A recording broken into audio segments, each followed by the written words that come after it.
Bapak Ibu, saudaraku sekalian, apa yang saya kemukakan dalam pertemuan 2 kali ini mengenai Alkitab, itu lebih bersifat pencerahan-pencerahan daripada lebih bersifat literal yang memang sudah ditulis di banyak literatur. Kalau hanya mau mengetahui seluk-beluk Alkitab, ya saudaraku, ada beberapa literatur yang menuliskan hal itu. Tetapi apa yang saya kemukakan lebih bersifat praktis, dan menurut saya merupakan pencerahan-pencerahan yang membuka pengertian kita, yang justru akan dapat meneguhkan bahwa benar Alkitab itu firman Tuhan jika dimengerti dengan benar oleh pimpinan Roh Kudus dan orang yang pantas menerima pencerahan-pencerahan tersebut. Tentu saja saudaraku, pembahasan ini tidak akan bisa digelar dengan proporsional jika kita tidak memiliki latar belakang pendidikan teologi yang memadai. Seperti yang saya kemukakan, bagaimana Alkitab itu benar-benar menjadi firman Tuhan, itu kan harus melalui sebuah proses hermeneutik, proses penafsiran, proses eksegesis. Bagaimana mengangkat apa yang dalam Alkitab.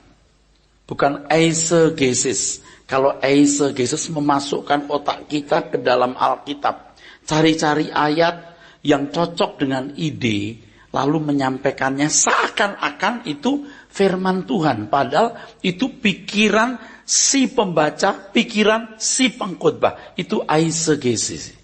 Eisegesis. Eise masuk. Kalau kita eksegesis, begini Alkitab kita keluarkan. Nah, untuk bisa mengeluarkan lalu menjadi menu yang pantas untuk umat. Dan itu tidak mudah. Maka harus memiliki kemampuan berhermeneutik, bagaimana cara memahami si Alkitab, ya. Lalu memiliki eksegesis, ilmu tafsir yang baik. Perlu kita harus lihat konteks budaya, bahasa, zaman, bahasa asli. Tanpa melihat konteks budaya, peristiwa itu sendiri, zaman, bahasa, kita akan luncas. Misalnya kalau seseorang membahas mengenai kisah, ya contoh yang saya sudah kemukakan saja, Yakub dan Laban, ya, yang belentong-belentong, anak kambing yang bentong-bentong menjadi milik Yakub, begitu saudara. Lalu bagaimana aplikasi dari ayat itu? Bisa saja ditafsirkan suka-suka. Misalnya begini, kalau kita mengelilingi satu daerah dalam nama Tuhan, maka wilayah itu menjadi milik kita. Jangan amin. Dan itu dilakukan. Sehingga suara firman Tuhan adalah, kelilingilah tanah tetanggamu. Atau kelilingilah kota di mana kau berada. Serukan nama Yesus. Kamu akan merebut kota itu. Jangan amin. Nah, itulah yang dilakukan. Apa begitu? Suka-suka dong yang menafsirkan. Kalau Allah tanya gimana Pak Eras? Ya kalau saya cukup begini. Bangsa Israel waktu itu belum mampu merobohkan tembok Yeriko. Belum mampu. Tidak punya alat untuk itu. Mereka akan mati, ya, di padang gurun tanpa bisa menembus tembok Yeriko. Jadi apa? Tuhan yang harus campur tangan. Tapi Tuhan tidak mau bangsa itu nganggur. Maka bangsa Israel diberi tugas mengelilingi. Jangan bicara, diam, kelilingi. Lalu dengan mekanisme berapa kali mengelilingi, lalu bagaimana terakhir tiup sangkakala. Begitu saudaraku. Anda ngelihat gak prosesnya? Bagaimana bangsa itu dengan diam bisa keluar dari Mesir, oke? Kekayaan orang-orang Mesir dilemparkan ke bangsa, mereka itu diusir dengan lemparan emas permata, Bukan dilempar batu, dilempar permata gitu. Itu diartikan apa kalau oleh orang Kristen yang sembarangan menafsir? Saudara, kekayaan bangsa-bangsa yang diberikan kepada kita akan dilemparkan. Jadi saudara siap-siap buka rekening baru akan dilemparkan kepada saudara. Bisa saja, kenapa tidak bisa? Lalu dikatakan itu firman Tuhan. Itu eisegesis. Bukan eksegesis, itu eise. Itu memasukkan. Nah kalau jemaat yang tidak pernah belajar begini kan tidak ngerti. Paham ya saudara? Nggak ngerti. Ya udah amin aja. Dianggap itu firman. Nah maka betapa semena-menanya banyak orang yang sebenarnya tidak layak berdiri di mimbar. Perlu saudara ketahui kalau saya berdoa itu tidak punya format. Doa di sini apa bunyinya di sana apa itu bisa beda. Tinggal apa yang muncul pada waktu itu saudara ya. Saya tadi doanya begini, Tuhan betapa hebat kesempatan saya berdiri ini. Tapi betapa mengerikan juga kira-kira begitu. Harus berbicara atas nama Tuhan. Nah kalau bukan firman yang murni, betapa jahatnya aku. Nah doanya begitu, selamatkan pelayananku ya Tuhan. Nah kembali tadi bangsa Israel. Lalu keluar dari situ menghadapi bangsa Amalek. Musa harus angkat tongkat. Lihat jalannya. Makin kemari itu makin bangsa itu harus terlibat. Sampai tanah Kanaan 100%. Allah seolah-olah tidak campur tangan. Hikmat yang harus didapatkan apa? Nah dipetik itu. Diekstrak namanya. Nah. Kalau orang mau mengekstrak. Apakah itu minyak asiri. Apakah itu minyak wangi. Itu nggak langsung di sini mengucur minyak wangi loh. Tapi harus lewat sebuah proses panjang saudaraku. Ini prosesnya harus panjang. Nah proses ini loh yang namanya eksegesis hermeneutik. Di sini nih, Indonesia ini ya, kekristenan di Indonesia pernah mengalami masa-masa yang luar biasa. Di mana persekutuan doa di mana-mana ya. KKR di mana-mana. Lalu orang-orang meninggalkan pekerjaan, meninggalkan sekolah umum jadi pendeta. Ya, belum fenomena yang fenomenal gitu. Pelayanan pelepasan setan keluar, ada mujizat yang melakukan orang-orang awam. Nah di situ mulai ada yang disebut keimaman awam. Jadi orang awam jadi imam gitu saudara. Sebenarnya tidak salah-salah banget. Asal dia belajar. Asal dia belajar. Masalahnya tidak belajar. Apalagi kalau sudah punya kesaksian yang hebat. Nah mantan orang kaya, mantan dukun, mantan artis, mantan olahragawan. Lalu jadi seorang pembicara, apalagi plus pinter ngomong, itu langsung jadi pembicara. Khotbah pertama, kedua, ketiga, keempat bisa, tapi keenam, ketujuh, kedelapan kacau. Dia tidak dilengkapi dengan pengertian yang baik terhadap kebenaran firman. Pasti nanti akhirnya argumentasi untuk membela kebenarannya adalah Tuhan berbicara kepada saya, Tuhan mengajar saya. Saya mengerti bahwa orang yang sekolah teologi tidak jaminan menyampaikan firman Tuhan dengan benar. 30 tahun saya melayani, 30 tahun lebih. Saya sekolah teologi. Saya baru mengerti benar apa artinya firman Tuhan. Baru tahun-tahun belakangan ini. Nah ini kalimat harus saya jelaskan sebenarnya. Tapi sementara saya ngomong begini saja. Firman yang murni dari hati Tuhan itu mahal. Selain harus memiliki perangkat yang memadai, untuk hermeneutik, untuk eksegesis, ilmu hermeneutik, eksegesis yang baik, ya. Itu kan kelengkapannya mengerti latar belakang, belajar bahasa asli dan lain sebagainya. Belum kejujuran. Dan yang paling berat nih, tidak boleh duniawi. Tidak boleh matre. Udah sering saya ngomong kan, kalau orang materialistis tidak akan mungkin mengerti firman. Tidak mungkin. Tuhan yang bicara di Lukas 16 ayat 11. Kalau orang masih tidak setia dalam hal mamon yang tidak jujur, dia tidak akan mengenal kebenaran. Perkataan ini Anda boleh buktikan. Kalau orang matre, tidak mungkin dia menyampaikan firman. Dan saya sudah siapkan tuh bukti-buktinya. Begini loh. Kalau firman yang murni yang disampaikan, itu akan mengubah seseorang. Dia akan tahu aku berubah. Perubahannya yaitu, yang pertama karakter ilahi, yang kedua keindahan dunia pudar, yang ketiga melayani Tuhan tanpa batas. Itu. Oke, nanti ada beberapa penjelasan lagi yang lain. Sekarang kembali ke sini. Orang mau gampangnya saja, dia harus lewat proses. Ini juga bukan hanya proses secara akademis belajar Alkitab, saudaraku. Tapi juga memiliki kelengkapan yang cukup ya. Hati yang mengasihi Tuhan, kesucian hidup, ya. Tidak boleh materialistis. Baru menjadi firman Tuhan yang murni. Nah, banyak orang bukan menyampaikan firman yang murni, bukan eksegesis, eisegesis. Dia memungut ayat-ayat Alkitab semena-mena. Misalnya, dia membela satu ajaran, minyak urapan misalnya. Semua kata minyak selalu hubungan dengan minyak. Dengan minyak urapan. Ada lagi orang yang selalu bicara Roh Kudus. Pokoknya kalau ngomong balik-balik ke Roh Kudus. Semua air diartikan Roh Kudus, minyak diartikan Roh Kudus semua. Anda bisa mengerti maksud saya? Itu eisegesis. Oleh sebab itu ya Bapak Ibu, mau tidak mau saya mesti sampaikan ini. Kalau Anda mendengar khotbah, coba belajar memiliki satu pertimbangan. Jangan mudah percaya. Jangan mudah percaya. Kadang-kadang kan satu statement bagus gitu. Anda bilang, waduh bagus. Begitu Anda ketemu orang yang tahu Alkitab, Anda katakan, bagus ya Pak, dia ngomong begini. Enggak, mestinya begini. Hah, salah ya? Tuh.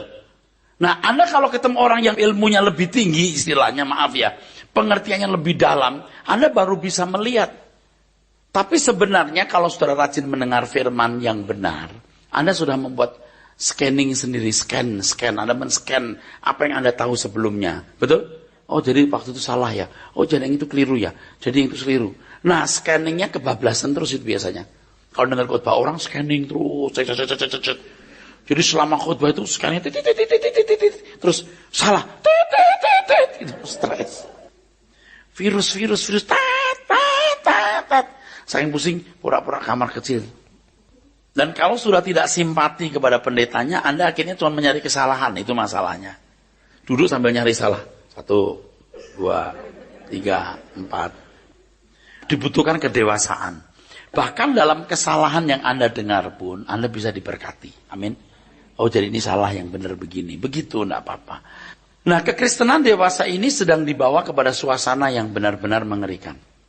Kalau Anda pergi ke restoran, ada berbagai jenis makanan, ada stempel halal. Tahu?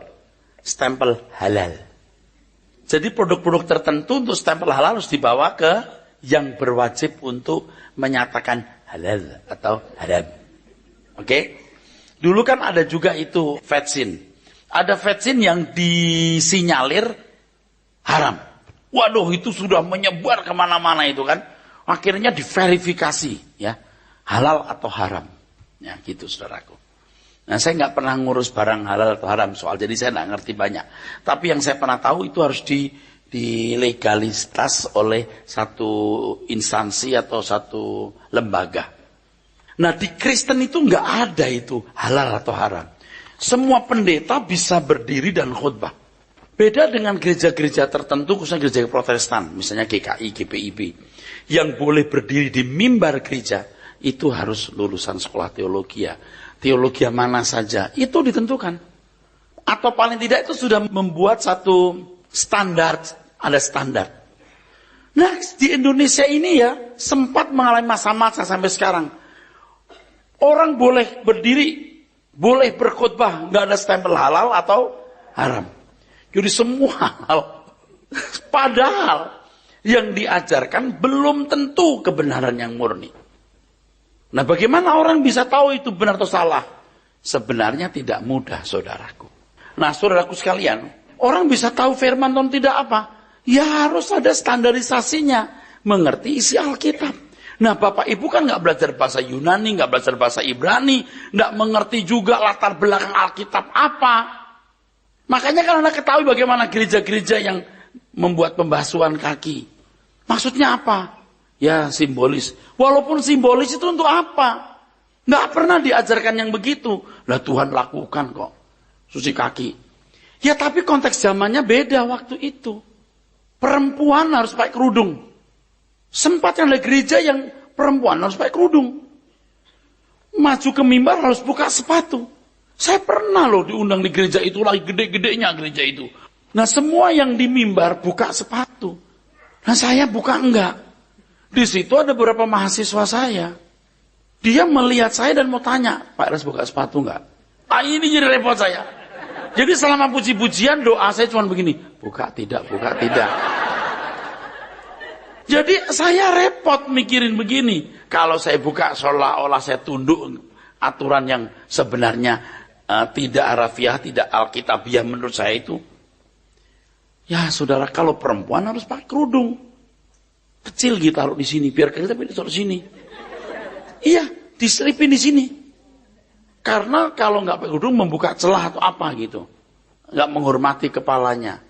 Kenapa nggak sekaligus helm aja? Jadi pada waktu saya bergumul, saya pakai sepatu nggak ya? Saya doa, suara hati saya tuh kira-kira begini. Kalau kamu lepas sepatu ruginya apa? Akhirnya saya lepas sepatu, saudara. Apa alkitabiah kalau perempuan pakai kerudung? Alkitab mengatakan pakai kerudung. Tapi lihat konteksnya dong. Tapi kalau orang nggak belajar Alkitab kan nggak mau tahu konteks. Yang tadi saya katakan semena-mena mau ditafsirkan kemana suka-suka itu loh. Saudara bisa mengerti itu? Suka-suka dia. Yosafat misalnya apa? Allah berperang ganti kita. Lalu ya udah kalau nggak ada masalah kita doa saja Allah berperang ganti kita. Nah Israel waktu itu dengan zaman kita beda. Saya pernah ke Israel tahun berapa? Kan baptis orang tuh. Lalu ada seorang wanita yang minta 7 kali diselam. Ini benar. Kan dia punya satu kekurangan pinggulnya apa gitu nggak pas atau apa gitu. Saya suruh 7 kali. Tahu nggak apa yang saya lakukan? Sekali. Saya nggak mau kali itu. Ini wisatawan begitu banyak, saya harus 7 kali. Anda bisa bayangkan kalau sampai saya nurut. Orang ini, ha. Lalu saya ditangkap keamanan situ, dikira mau bunuh orang. Ini kan jebres. Saya putuskan sekali. Nah apa 7 kali itu firman? Alkitab ada Pak. Nah memang akhirnya kalau bicara soal konteks ini, orang juga suka-suka. Konteks. Nah harus bisa membedakan antara ayat umum dan ayat khusus. Ini khusus untuk dia. Udah. Nggak boleh diulangi. Atau mau diulangi spesial. Ini umum. Berlaku semua orang. Nah harus bisa membedakan. Misalnya, ketika Tuhan suruh orang masuk kota mengambil keledai, itu khusus loh. Anda nggak bisa bangun orang lagi di mobil ketiduran, bangun, Tuhan mau pakai mobil ini. Ini mobil dinas tahu? Itu firman katanya. Enggak, lihat konteksnya. Makanya harus diproses lewat ini tadi. Baru jadi firman. Kan saudaraku perangkatnya itu enggak sederhana. Oke ya, saya tuliskan dulu perangkatnya ya. Akademis terpaksa menggunakan kata ini. Literal atau ilmu teologia. Di sini belajar eksegesis, belajar hermeneutik. Hermeneutik itu sebenarnya cara-cara memandang Alkitab. Eksegesis itu ilmu tafsir. Eksegesis, bukan eise. Oke? Ini tidak bisa dihindari. Jangan berkata begini, Pak, murid-murid Tuhan itu nggak sekolah loh Pak. Mungkin jangan-jangan SD juga enggak. Dulu cuma satu jawabannya, tapi sekarang saya pakai juga. Selain jawaban yang lain, yang satu. Tapi mereka belajar di bawah dosen agung, Tuhan Yesus. 3,5 tahun itu SKS S1. Betul nggak? Itu S1. Yang kedua, lingkupnya, ini dulu belum pernah saya ngomong, lingkupnya hanya Israel. Saudara tahu nggak kenapa Paulus di bangsa-bangsa lain bukan Petrus? Paulus lebih pintar. Oh, tugasnya. Iya, tapi Paulus lebih pintar. Dia menghadapi teolog-teolog, dia hebat, dia bisa tulis. Petrus mungkin tidak. Tapi itu lingkup Israel, masa Israel jagoan Petrus. Anda ngerti itu? Tapi kalau Petrus suruh ngajar di sekolah teologia misalnya, untuk kelas strata 3, doktor, program doktoral, belum tentu Petrus bisa loh. Belum tentu. Mungkin dia menyampaikan berdasarkan data-data sejarah atau narasumber asli dari apa yang dia lihat, dia dengar dari Tuhan Yesus. Tapi menganalisa, belum tentu dia bisa seperti Paulus. Paulus bisa. Ngomong gini, ya Pak, dulu juga murid-murid Tuhan Yesus cuma nelayan Pak. Maka beberapa pendeta, khusus karismatik Pentakosta, SD, langsung, sekolah setahun langsung, kerja buat Tuhan, selalu manisi. Biar pikul salib, selalu manisi. Kok bisa? Bisa untuk tataran itu. Tataran itu dan pada waktu efektif. Tahun 50, 55, 60, 65, 70 masih efektif. Coba sekarang kalau hanya lulus SD jadi pendeta sekolah setahun, bukan nggak mungkin, bisa, tapi kemungkinan akan lebih kecil. Ketemu seorang master lalu bicara mengenai cloning, mengenai stem cell, dia jawab nggak? Nggak bisa. Orang mesti belajar. Maka pendeta seperti saya pun nggak boleh banyak beban. Harus banyak belajar, lihat perkembangan teknologi dan lain sebagainya. Kalau dia harus menjawab, dia harus bisa menjawab. Anda bisa mengerti itu? Bukan mengecilkan arti Petrus ya. Nyatanya Petrus pun nggak nulis Injil, yang nulis Markus. Lukas nulis Injil Lukas dan Kisah Rasul. Dia pinter. Maka secara literal itu mesti ada, mau tidak mau, saudaraku sekalian. Ya. Nah, bagaimana Alkitab menjadi firman? Oke. Lalu ini sikap hidup pembicara. Saya ngomong jujur ya Pak, saya belum puas dengan hasil kerja saya. Sungguh, saya mestinya lebih baik dari hari ini. Saya mestinya lebih berhikmat. Saya mesti harus lebih bijaksana. Firman yang saya sampaikan harus lebih tajam. Saya masih belum puas. Sikap hidup ini menyangkut kesucian. Sikap terhadap kekayaan. Tadi saya sudah mengatakan kalau apa? Lukas 16:11. Orang yang tidak setia dalam hal mamon, yang tidak jujur, nggak akan bisa mengerti kebenaran. Tidak bisa dipercayai harta yang sesungguhnya. Harta yang sesungguhnya itu alitenon. Kebenaran. Mungkin dibaca kali Pak yang satu ini. Ini penting saudaraku. Jadi kalau pendeta masih matre, masih bangga dengan kekayaan, masih pengen duit, kita butuh duit tapi jangan terikat sama uang. Kalau masih terikat uang, tidak mungkin dia bisa mengajar dengan baik. Tidak mungkin. Orang yang masih mata duitan, tidak mungkin dia bisa khutbah merubah orang. Tidak mungkin Tuhan menitipkan kebenarannya. Sebab mutiara bukan untuk babi, barang kudus bukan untuk anjing. Kapan Anda merasa berubah? Lewat siapa? Mendengar siapa? Itu Anda perhatikan. Kalau saya ditanya begini, Pak, kok Pak Eras berani ngomong, Pak Eras ngajarnya itu benar. Bagaimana bisa buktikan itu benar? Satu aja yang saya mau ngomong. Saya berubah. Itu aja. Saya merasa sejak saya menyampaikan firman ini, saya lebih mengasihi Tuhan. Itu saja. Yang kedua, orang di sekitar saya menilai saya berubah enggak? Itu dulu. Ada yang bilang, enggak, ya udah, enggak apa-apa. Kan enggak semua orang suka sama kita. Kita sudah baik pun disalahkan. Ada orang-orang bengkok begitu loh. Iya kan?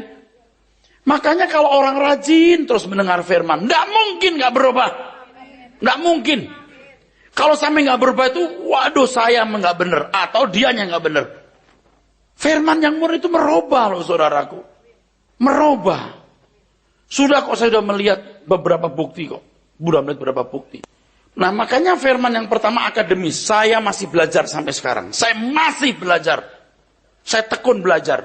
Buka-buka buku masih. Paling tidak saya melihat. Oh begitu ya pandangan orang. Oh begitu. Oh yang ini benar. Ini salah. Oh ini benar. Ini salah semua. Gimana? Saya baca buku. Mau tidak mau. Saya belajar. Baca bro. Lukas 16 ayat 11. Ya. Jadi jikalau kamu tidak setia dalam hal mamon yang tidak jujur, Ya. siapakah yang akan mempercayakan kepadamu harta yang sesungguhnya? Sekarang begini loh Bapak Ibu, ini kita saling percaya ya. Saya ngomong begini bukan mau marah sama pendeta lain. Saya bukan mau marah sama manusianya, tapi saya betul-betul frustasi lihat kondisi ini. Kenapa? Kalau khotbahnya matre, khotbahnya sudah matre. Lalu apa yang mau diajarkan? Betul? Udah selesai. Kalau nggak matre pun kita itu nggak mungkin juga miskin kok, pasti Tuhan cukupi. Karena kita kan jadi rajin bekerja, dipercaya orang. Betul? Pasti kok, many ways gitu. Banyak jalan kok Tuhan mau kasih kita. Ya. Ini ya, sikap hidup ini. Sikap hidup, sikap hati ini saudara. kekayaan. Jelas ya, mengasihi Tuhan di sini. Lalu ada lagi, mengasihi jemaat. Dulu saya pikir kalau saya mendoakan orang, Tuhan tolong buka jatuh masalahnya, saya udah mengasihi dia. Sekarang saya sadar, belum tentu. Kalau saya mengasihi Anda itu bukan sekedar Anda punya ekonomi membaik, suami bertobat. Bukan, Anda berubah jadi warga kerajaan surga. Itu baru yang benar. Kebenaran firman yang murni akan membetot orang. Ini ciri-cirinya saya mau ngomong. Dari duniawi. Anda akan dibetot dari situ. Membetot kedagingan kita nggak gampang loh. Firman yang bisa. Justru ketika orang jeblek berubah, malah itu nggak benar. Lewat proses. Sampai permanen. Tidak mencintai dunia itu permanen. Ini tidak diragukan. Sikap hati kita terus bertumbuh dalam kesucian, kekayaan kita tidak terikat, mengasihi Tuhan, mengasihi jemaat. Jadi kalau aku berkhutbah, aku mengasihi engkau. Gampang kok bilang, saudara. Finally I want to say that I love you. Gampang. Gampang ngomong begitu. Tapi Anda pasti bisa merasa, betul nggak pendeta ini mau merubah saya? Tujuannya apa? Supaya Anda jadi masyarakat kerajaan surga loh. Firman Tuhan yang murni itu, Pak. Nih, kalau agama menyisir, ini disisir, rusak lagi, sisir lagi. Firman itu membetot. Untung ketolong aku. Baru setelah waktu berjalan baru ngerti. Dan itu pun setelah kita mengerti firman. Sebab firman yang benar, yang pertama, pengenalan akan Tuhan melepaskan beban kehidupan. Beban kehidupan itu apa saudara sekalian? Keinginan-keinginan. Bisa mengatakan hanya kau yang kuingini itu tidak gampang. Tidak gampang. Tapi firman akan membetot kita. Kita bisa keluar dari keinginan-keinginan kita pribadi. Walaupun kalau jujur saat ini belum tuntas semua. Kalau lagi ingat, ya ingat bagus. Kalau pas gak ingat bisa lupa. Tapi makin hari makin ingat terus. Sampai gak pernah gak ingat terus. Aku singkat di dunia, aku akan kembali ke rumah Bapa, gitu saudaraku. Ini saya letakkan di hal yang pertama. Lalu yang kedua, tadi itu kodrat ilahi. Jadi keinginan-keinginan penanggalan nafsu kedagingan kita, saudaraku. Nafsu yang menyesatkan itu. Lalu yang ketiga dari kekayaan dunia. Urutannya ya gak dibedakan. Ini, saya mau tanya saudara. Saudara kalau mendengar firman seperti ini, merasa gak dicabut gitu? Betul? Dagingnya dicabutnya. Kalau Allah hadir, you berperkara gak dengan Tuhan dengan serius? Kalau seorang teman ngajak makan, Anda ajak makan di warteg, mau di restoran Padang, oke-oke aja. Kalau menteri yang ngajak, Bapak Presiden, wah Anda mesti persiapan khusus. Nah kalau Tuhan Allah hadir, Anda seberapa punya persiapan dengan dia? Saya tuh rindu ya anak-anak remaja pemuda sudah sekarang mulai begitu. Mesti jadi fanatik dengan Tuhan secara benar. Sediakan waktu untuk Tuhan. Makanya gak ada waktu buat lari-lari gak karu-karuan. Kalaupun nonton, main bowling atau jajan ke mall dengan teman-teman segereja deh. Jangan dengan orang yang tidak takut Tuhan. Pokoknya teman-teman yang tidak takut Tuhan, jangan ditemenin. Rusak rohmu. Harus fanatik. Apalagi bapak-bapak yang umur di atas 50 tahun. Di atas 60 tahun. Ini kan sudah mau check out. Ibarat orang naik pesawat sudah pegang boarding pass, tinggal tunggu loh. Pesawat Tuhan gak di-delay loh. On time itu. Iya ini serius saudara. Udah boarding, Anda sudah lagi boarding kok. Sebenarnya Rehoboth ini gereja yang city check-in saudaraku. Udah check-in dulu. Kalau orang takut check-in kan, kita udah check-in dulu. Tinggal boarding nanti. Pak nanti kita kalau udah check-in tinggal di pesawat, tinggal check-in lagi, itu boarding, check-in lagi, barang-barang. Oh nggak ada Bapak. Itu udah nggak batas, handbag apa nggak ada, udah semua ditinggal. Yuk pokoknya barang doang. Jadi Rehoboth itu gereja yang satu-satunya gereja yang udah check-in awal di situ. City check-in. Orang takut check-in itu check-in duluan. Check-in-nya bukan di sini saudara, itu dalam batinmu. Batinmu check-in. Ya. Saya kira yang sudah check-in nggak banyak di sini, nggak banyak. Rata-rata takut. Oke. Nah, Bapak Ibu harus ketahui cara penulisan Alkitab itu begini. Ini cepat ya, karena ini berkaitan dengan apa yang saya jelaskan. Alkitab itu ditulis bukan secara mekanis. Mekanis itu begini loh. Ini otak mati, kayak kesurupan. Atau begini, tidur. Bangun, bangun. Lihatlah sebelahmu. Ada kitab suci. Itu mekanis. Tapi Alkitab kita itu, saudaraku sekalian, ditulis langsung oleh pengalaman manusia-manusia yang berjalan dengan Tuhan. Lalu objektivitasnya gimana, Pak? Ini masalah. Ini masalah. Kalau Bapak Ibu membaca literatur mengenai pembuktian Alkitab itu otentik, walaupun Alkitab ini dan para ahli berusaha menunjukkan otentisitas Alkitab, tetap dasar manusia itu keras kepala, tidak mau terima. Orang masih bilang gini, Alkitab dipalsu. Padahal, saudaraku, bukti-bukti historis menunjukkan adanya penemuan di Gua Qumran misalnya. Bahwa ternyata kitab-kitab Yesaya asli. Kitab-kitab yang ditulis di abad keempat masih ada disimpan di museum di London. Asli. Dari perkamen papirus. Tapi dasar orang keras kepala bilang apa? Palsu. Nah, proses kanonisasi itu artinya kalau perjanjian lama kan tahun 90, saudaraku. Itu di Jamia. Ditulis oleh kelompok orang-orang tertentu. Oleh orang guru-guru Yahudi, mereka menimbang tulisan-tulisan itu dan membakukan perjanjian lama sejumlah 39 kitab oleh Yohanan bin Zakkai. Ini pada tahun 90, saudaraku sekalian. Ya. Lalu perjanjian baru dikonsili di Kartago tahun 397. Lalu bagaimana membuktikan ini Alkitab ini firman Tuhan? Ada beberapa standar ditulis oleh Nabi, kitab yang selalu dibaca pada pertemuan-pertemuan ibadah, ya, dan seterusnya. Ada standarisasi. Namun toh demikian, tetap bisa ditolak dan orang berkata tidak percaya. Lalu bagaimana membuktikan itu Alkitab firman? Nah, ini luar biasa. Semua dengar? Siap? Kembali ke individu. Kembali ke individu. Setiap individu harus memiliki kesaksian batiniah bahwa Alkitab itu firman Tuhan. Artinya cuma begitu. Kenapa saya bicara begini? Jangan kaget ya. Sarjana teologi pintar pun bisa pindah agama. Lah, lu gimana belajar teologi ya? Sejarah Alkitab, kanonisasi, otentisitasnya, yuk belajar. Lu kok bisa pindah agama? Stres nggak, saudara? Akhirnya ini, kesaksian pribadi. Kesaksian batin. Setiap orang harus punya kesaksian batin bahwa Alkitab itu firman.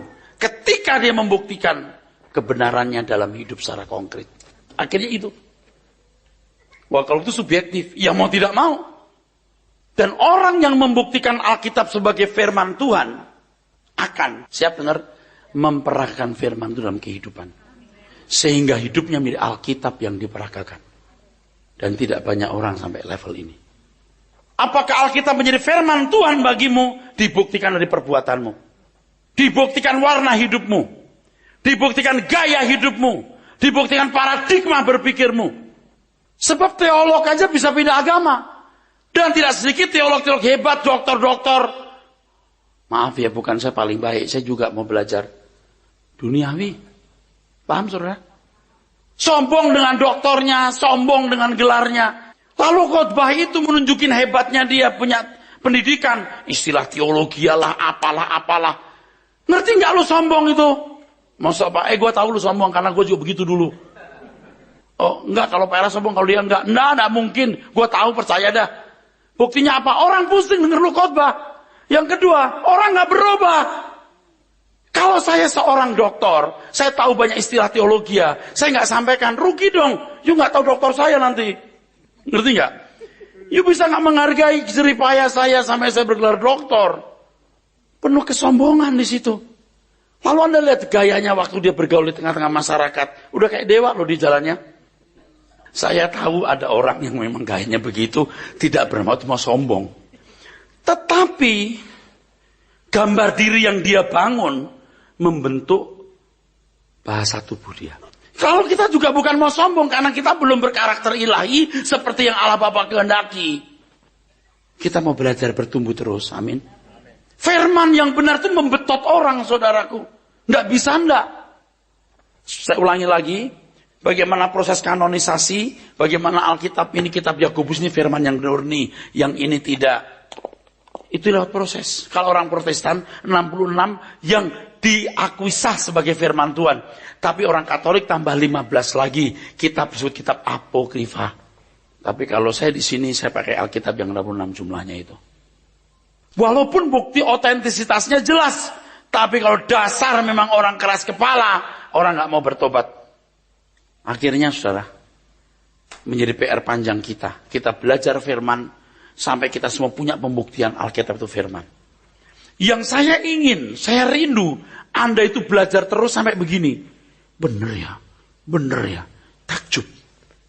Nah kalau Anda dengernya sepotong-sepotong, ibarat film, frame, tahu frame? Kalau film itu, kalau orang edit film itu kan ada frame-nya. Kalau digabung itu frame jadi gerak, oke? Kalau dipotong-potong jadi gini. Ingat ya dulu film Cari Chaplin yang, nah itu kepotong-potong. Anda nggak dapat lengkap. Anda harus sebanyak-banyaknya mendengar. Itu nggak kebeli sama duit. Karena ketika Anda sudah tidak bisa berubah, Anda nggak bisa diubah. Mumpung masih bisa berubah, belajarlah. Amin.